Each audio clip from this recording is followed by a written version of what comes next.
Hi everyone, in today's video we're going to look at how to taper for a marathon. Now this is going to be very marathon specific, so you can taper at other distances, but this is not what we're going to cover today, although some of these things will still apply just to a lesser extent in terms of the length of tape and bits and pieces like that as well. But the overall trend is the same. So duration range, there's loads of ways you can taper in terms of like how long you go for, and to bend the way you taper and how long you taper for will depend on how training's gone. If everything's gone brilliantly well, but you're then starting to get some niggles in the latter weeks of marathon training, I would actually say take a slightly longer taper, just make it less kind of quick in that taper. Take it much more slowly in the drop down and reduction in training. If, however, things haven't gone as well, or if things are going great and you're feeling really good still, then a 2-week taper is generally absolutely fine. I did the first couple of marathons. I did 3-week taper, and it was okay. But by the time I got to the end of that second one, I looked back and thought I probably should have taken 2 weeks. That one more week I think would have actually been really, really good. Probably missed opportunity for progression. So it is a trade-off, and it depends obviously on racing you've got going on as well. If you're behind in training, then potentially 2 weeks is a better way to go, but it really is a contextual thing depending on your own scenario. So I don't ever recommend just a one-size-fits-all approach for anything, although tapering is one of those things where a lot of the time we'll recommend 2 weeks or sort of 2.5 weeks. So we might keep the midweek runs on what would be the third week out the same, but then we taper that third week long run potentially down to say 16 and then down to like a 10 or 11 and then down to race week. So that's another way you can do it. It doesn't have to be just 2 or just 3, you can kind of mid-ground it. Types of taper. There are loads of types of taper. I'm going to do this on a separate video because we want to make sure we do go into a bit of depth on some of these and explain some of the kind of the pros and cons. The key thing though is that we're seeing a reduction in training, and overall there aren't any differences in meta-analysis of studies on this. So basically a study of studies. Time and time again, there actually really isn't much of a difference in performance when it comes to it. Although most of these things are done on cycling, there's a little fewer done on running because there's so many variables. Whereas cycling 1 hour tests on a spin bike or an erg, you can do quite comfortably, and they can get really good accurate data on. So a lot of endurance-based studies are done on bikes rather than runners, but there are also a lot of correlations. So types of taper, there's tons, and they all do largely the same thing, just different time frames. Personal preference has to come into this as well. So what you find works best for you and mentally and confidence-wise feels better for you is also a really good option, something that shouldn't be ignored.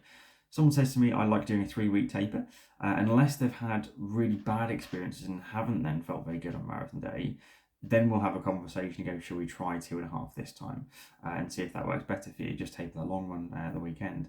So we do different things and it really varies on that personal preference, but that should be really considered. Volume and intensity. So this is really what it comes down to.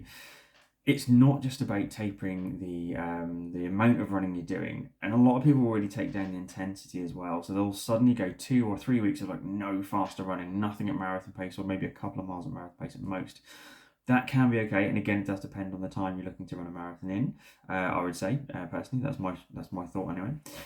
But the key thing is you should still keep some marathon pace miles in there. Now I dropped the volume obviously quite a bit. I do the typical sort of 40% less volume, 60% less volume on the final week before the marathon obviously. But I also taper some of the intensity, but I still keep a fair bit in. So off the top of my head, I think the weeks for London in 2022 when I ran my current PB, and hopefully what I'm going to mimic this year for London again, hopefully running another PB, it was around about 8 miles of marathon pace the week before the marathon, and probably about another 4 or 5 of the week of the marathon itself. Just very, very short chunks, even down to as little as 800 metres, 400 metres or so in those final couple of sessions, depending on kind of weather conditions and how I'm feeling. So there's a lot to be said for keeping marathon pace miles and then not just kind of plodding easy stuff, because then potentially if you've gone with a really, really long last run of say 20 or 22 miles easy, depending on again the time you're aiming for, you've then potentially gone a month since you've run marathon pace miles, or near on a month. It's a long time. So I'd say keep in some marathon pace miles, keep the legs run, keep reminding the legs and the mind and the body what that marathon pace feels like, and actually that's very comfortable for you hopefully at this stage, and certainly as the taper gets on it should get even easier. The usual mistake is to do just nothing but easy paces. The other thing that people often get wrong is they're doing any strength work, they don't think about tapering this as well. Now this shouldn't be just I'm not going to do any strength work from that final week, but again it should be a drop down. So for the 2 weeks or 3 weeks leading into, start reducing the amount of work you do. Now, not necessarily what exercise you do, changing those, but reducing the number of repetitions, the number of sets, and the number of repetitions, number of sets, and also potentially the weight of those you do. there's different ways you can do it, and again, it really varies, but I would say taper it down from those final 2 weeks, again, following that same method of 40% less roughly, and then 60% less on the last week. But again, stop it on the Wednesday or Thursday, the very, very latest. So nothing after Wednesday or Thursday. I tend to stop on the Wednesday for a marathon week. On, say, a half marathon, I'll stop at 4 days. I'll stop at the Thursday, essentially.